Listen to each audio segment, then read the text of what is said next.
40 টাকা ভাড়া মগের মূল্য নাকি থাপড়ে কান সামান। কিরে মামা রুমান, তুই রিক্সা চালাইতেছস? তোর এমন দুর্দিনা এবারছে হেডে আবার দেখতেইব। জীবনটাকে আসলে যত সহজ মনে করো, জীবনটা আসলে অত সহজ না। এই যে গাড়ি বাড়ি এগুলো আমি আসলে এত সহজে করি নাই। আপনি খুব অল্প সময়েই সফলতা অর্জন করলেন ভাই, এটা আপনি কেমনে করলেন আমি একটু কন্ত ভাই। এটা অর্জনের জন্য আমাকে প্রচুর কষ্ট করতে হয়েছে। কইতে না কইতে আবার সেমিস্টার ফি এর সময় পড়ছে। এখন সেমিস্টার ফি কেমনে দেই? এমনি বেড়া ফ্যামিলিতে সমস্যা চলতেছে। তাও তো তোর একটা আশা ভরসা আছে, পরীক্ষা দিবি, কিন্তু আমার তো কোনো আশা ভরসা কোনো কিছুই নেই। ফ্যামিলিতে অনেক টানাটানি চলতেছে, তার ভিতরে আম্মার অনেক টাকার ওষুধ লাগে, ওদিকে আব্বা আবার অনেক অসুস্থ।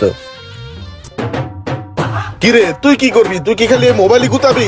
এই কখন তো আমরা কথা কইতাছি আর তুই এনে খারা খারা মোবাইল চালাইতাছস। তোর সেমিস্টারের কি খবর ক? হেডশট। ওই মামা, আমার সেমিস্টার লয়ে তো কোনো ঝামেলা নাই। আরে সেমিস্টার ফি 40,000 টাকা, আব্বারে কইছে 80,000 টাকা লাগবো, আর আব্বাই 85 পাড়াই দিছে বুঝছস। কম্পিউটারের দোকানের ওই মামা আছে না, ওই মামারে কইছি মামা একটা ফেক রিসিপ্ট বানাই রেখো, মানে রিসিপ্ট আব্বারে পাঠাই দিব। ওটার পাঠাই দিব, আব্বা ঠান্ডায় দিকে আমিও ঠান্ডা বুঝছস। এনজয় করবো, এনজয় করার লেগে আইছি এই জায়গায়। বাপ আছে দেহা বাচ্চা গেলি, আমরা কি করবো কস্তাকে? কি আর করবো, দেই কপালে আল্লাহ যা রাখছে তাই হবে। চল সামনে চল। হুন সবাই রে রিভাইভ দিবি বুঝছস। বাপের একটা হোটেল থাকলে রিভাইভ কেন, সব ভাইবে দেয়া যায়।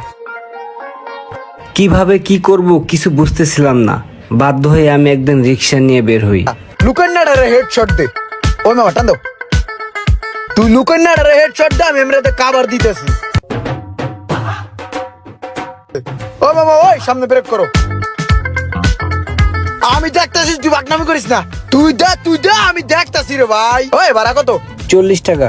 40 টাকা ভাড়া মগের মূল্য নাকি থাপড়ে কান সামান। কিরে মামা রুমান, তুই রিক্সা চালাইতেছস?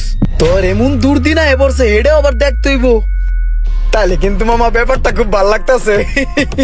দাঁড়া তাহলে 40 টাকায় দিতাছি। না তোর 40 টাকা দিলে আমার খারাপ লাগবে, 50 টাকা এলো। একটা সময় আমার এক বন্ধু আমাকে বুদ্ধি দিল। কিরে বেড়া, তুই বলে রাস্তায় রিক্সা চালাস? হ্যাঁ রিক্সা চালাই, রিক্সা চালানো খারাপ নাকি? চুরি তো আর করতেছি না। আরে ভাই তুই খারাপ ভাবে নিতাছস কে? তোরা তো আমি খারাপ ভাবে বলি নাই। শোন, তুই একটা শিক্ষিত মানুষ, তোর লগে ওই রিক্সাটা যায় না। ভাই তুই আমার ফ্যামিলির অবস্থা জানোস, যে আমার ফ্যামিলি কি কন্ডিশনে আছে। এই মুহূর্তে আমি কি করবো ক? এখন রিক্সা যদি আমি না চালাই তাহলে আমার পড়াশোনা চালাইবো কে, আর আমার ফ্যামিলিটা চালাইবো কে? বাধ্য হইয়া আমাকে রিক্সা চালাইতে হয়। এটা না করে অন্য কোনো কাজ ধর। আর এই রিক্সার কোনো ভবিষ্যৎ নাই। তোর এমন একটা কাজ করতে হইব ধর, যেটাতে একটা ভবিষ্যৎ আছে। একটা হাতের কাজ শিখ। তুই যতটা ইজি কস, ব্যাপারটা আসলে এতটা ইজি না। কি এমন হাতের কাজ আমি করবো? আমার তো কিছু জানাই নেই যে আমি কি হাতের কাজ করবো। আচ্ছা শোন, আমি একটা জায়গায় যোগাযোগ করছি, ওইখানে হাতের কাজ শিখায়, মোবাইল ট্রেনিং সেন্টার। এখন তুই আমার লগে চল, যে ওই জায়গায় কথা কয়ে দেখ, যদি ভালো মনে হয় তাহলে ওই জায়গায় তুই কাজ শিখলি। আর এইভাবে রিক্সা মিক্সা চালাইলে মানুষ তোরে নিয়ে হাসাহাসি করবো। তুই একটা শিক্ষিত পোলা।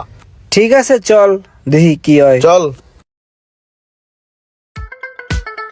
এই তো মোবাইল বাংলাদেশ। হ্যাঁ এটাই মোবাইল বাংলাদেশ। চল ভিতরে যায় কথা কই। ভাই আসসালামু আলাইকুম। ওয়ালাইকুম আসসালাম। আসতে পারি? জি আসেন। এখানে কেমন আছেন ভাইয়া? এই তো আলহামদুলিল্লাহ। তো কি সেবা করতে পারি বলেন? ভাইয়া আমরা আসলে আসছিলাম একটা ইনফরমেশন জানার জন্য। কি ইনফরমেশন বলেন? ভাই আমি আসলে একটা প্রাইভেট ইউনিভার্সিটিতে পড়াশোনা করি, তো আমি চাচ্ছিলাম যে পড়াশোনার পাশাপাশি একটা হাতের কাজ শিখতে।